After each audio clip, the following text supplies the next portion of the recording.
இன்னைக்கு நம்ம வீட்டுல நம்ம ஊர் யாழ்ப்பாணத்து ஸ்டைல்ல ஒடியல் கூழ் செய்ய போறோம்.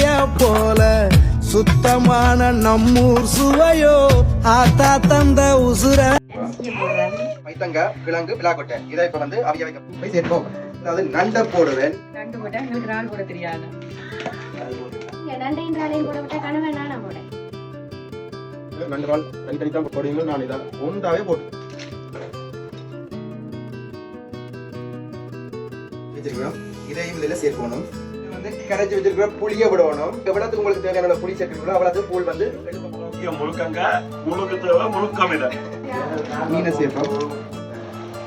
ஒடியல் சேர்க்கிறேன். அவ்வளவுதான், யாழ்ப்பாணத்து முறையில கூழ் ரெடி. சேகரித்து வைப்பதற்கு